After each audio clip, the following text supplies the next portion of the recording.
የጋዜጠኛ ሶፎንያስን ቅሌት ቁልጭ አድርጎ በአደባባይ ያሳየው ቪዲዮ የመነሳት ጉዳይ እጅግ እያነጋገረ ይገኛል። በነ ፍሬዘር በኩልም በጉዳዩ ላይ ምላሽ እንዲሰጥ ህዝብ ጥያቄን እየሰነዘረ ነው። በጥቂት ቀናት ውስጥ በርካታ ተመልካች ያገኘው ይህ ቪዲዮ ጋዜጠኛው ሲደብቀው ሲሸሸው ህዝብንም ሲሸውድ የቆየውን ጉዳይ ቁልጭ አድርጎ ለህዝብ ያሳየ መሆኑ የማይዘነጋ ነው። ቪዲዮ እጅግ መነጋገሪያ መሆኑን ተከትሎ በርካታ ጥያቄዎች ሲነሱ መቆየታቸው አይዘነጋም።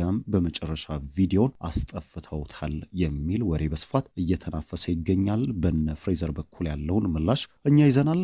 በሌላ በኩል በትላንትናው ዕለት በአሻም ቲቪ ይፋ የሆነውን መግለጫ ተከትሎ በርካታ ጥያቄ እየተነሳ ነው የሚገኘው። የጸበል ስፍራ መደበቂያ አይደለም ያሉ የሃይማኖቱ ሰዎች በህግ ይጠየቅ የሚል ጥያቄን መሰንዘራቸው ተነግሯል። ይህ ሰው በህግ መጠየቅ አለበት። የጸበል ስፍራን ምክንያት በማድረግ ሊሸሸግና ከስራውም ሊደበቅ አይችልም የሚለው ሐሳቦች በስፋት ተሰንዝሯል። ዛሬም ይህ ጉዳይ ሰውን ለሁለት ከፍሎ እያወያየ የሚገኝ አጀንዳ ነው። በዚህ ጉዳይ ላይም አዲስ መረጃ ይዘናል። ሌሎች እጅግ ያልተጠበቁ ማስረጃዎች በጋዜጠኛው ላይ በዛሬው ዕለት ወጥተዋል። የጽሁፍ መረጃዎችም በርከት ብለው በዛሬው ዕለት ታይተዋል። ይህ ጋዜጠኛ የመጀመሪያው እንዳልሆነና ትውልድን ሲያቆሽሽና ሲያበላሽ መቆየቱን ቁልጭ አድርጎ የሚያሳዩ የጽሁፍ ድምጽ መልእክቶች በስፋት በማህበራዊ ሚዲያው ላይ በዛሬው ዕለት እየተዘዋወሩ ይገኛል። እነዚህን እጅግ አስነዋሪ የሆኑ መረጃዎችም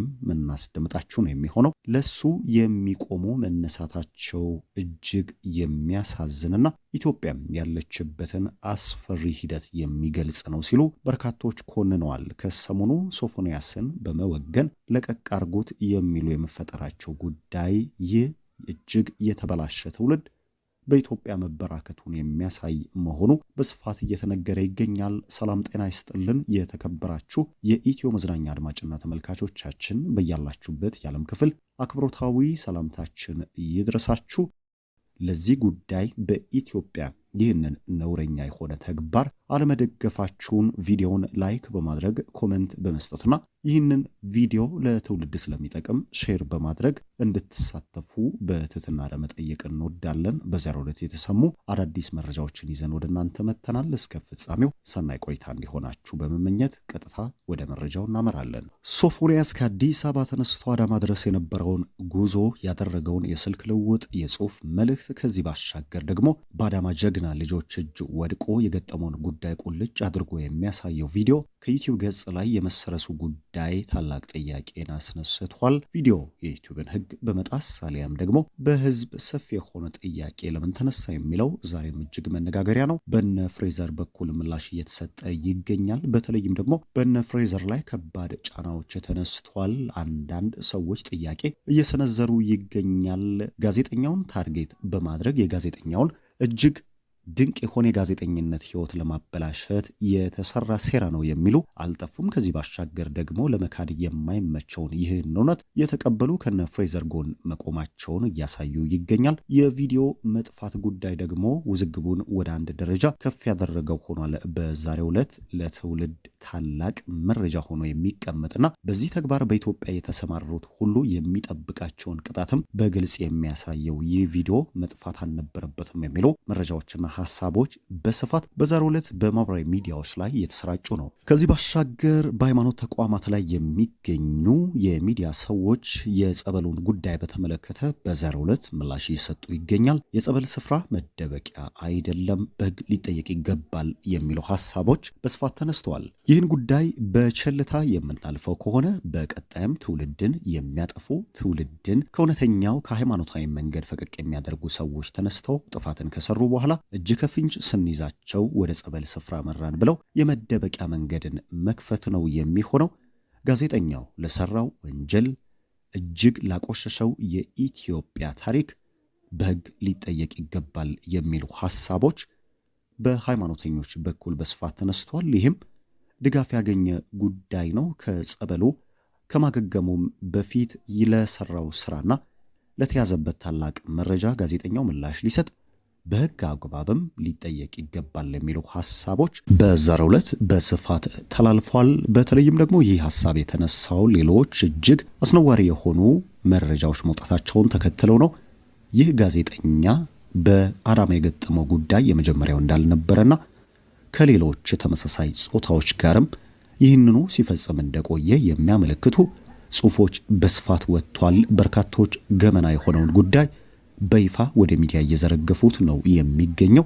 በተለይም በጽሑፍ ልውጦች ከዚህ ቀደም ከፍሬዘር ጋር እንደነበረው ሁሉ በቲክቶክ በፌስቡክ ገጹ ላይ ያናገራቸው ሰዎች እንደነበሩ በቴሌግራም እጅግ አስነዋሪ የሆኑ ጽሑፎችን እንደላከላቸውና እነዚህንና ሌሎች የድምፅ መረጃዎችም ማጋለጥን ቀጥለዋል። ይህንን ተከትሎ ነው ወደ ሃይማኖት ስፍራ ከመሄዱ በፊት መጥራት ያለባቸው በሕግም ሊጠየቁ የሚገቡ ጉዳዮች አሉ የሚሉ ሐሳቦች በስፋት እየተነሱ የሚገኘው። የጸበል ስፍራዎች፣ የሃይማኖት ቦታዎች መደበቂያ መሸሸጊያ ለወንጀል መሆን የለባቸውም።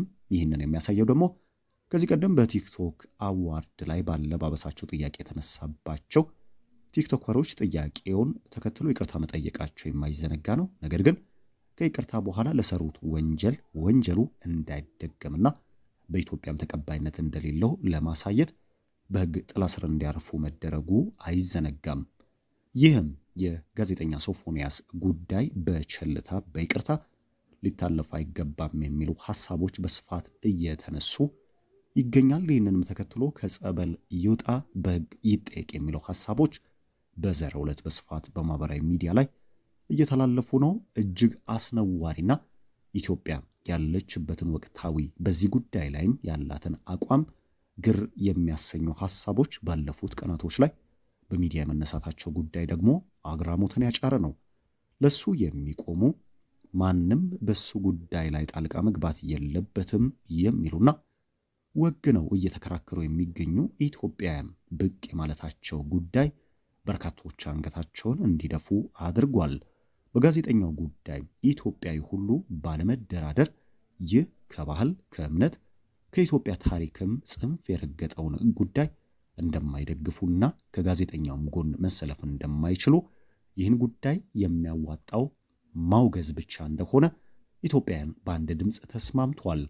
ይህንን ያለወገዙ ለመቀበልና ይህንን ጉዳይም በእኩልነት ሰበብ ላይ መያዝ የተመኙ ሀገራቶች ውድቀታቸውን ተመልክተናል። ይህንን ተከትሎ ኢትዮጵያ ያዘችው መንገድ መልካም ነው ተብሎ ይታሰባል። ነገር ግን በዚህ መሃል ይህንን እየተቀበሉ ያሉ ኢትዮጵያውያን ብቅ የማለታቸው ጉዳይ በቀጣይ በዚህ ጉዳይ ገመና ሆነው የተሸሸጉ በርካታ አካላት እንዳሉና ጠንካራ የሆነ መሰረት እያዙ እንደሚገኝ ይህንንም ደግሞ በመናድ የጠራች ለሃይማኖት የምትገዛና ፈራ እግዚአብሔር ያላት ሀገር የምትሆን ኢትዮጵያን ለመፍጠር የሚደረገው ጥረት እጅግ ተጠናክሮ መቀጠል እንዳለበት፣ የሕግ እርምጃዎችም ከምንጊዜም በላይ መጠናከር እንዳለባቸው የሚያሳይ ሆኗል። ዕለታዊ መረጃችን ይህንን ይመስል ነበር። እስከ ፍጻሜ ቆይታችሁን ከእኛ ጋር ስላረጋችሁ ከልብ እያመሰገንን ሐሳብ አስተያየታችሁን በሐሳብ መስጫው ላይ እንድታሰፍሩልን በትህትና በመጠየቅ ከኢትዮ መዝናኛ ዕለታዊ መረጃችን በዚህ መልኩ ለእናንተ አደረስን። ሰናይ ጊዜ ተመኘን።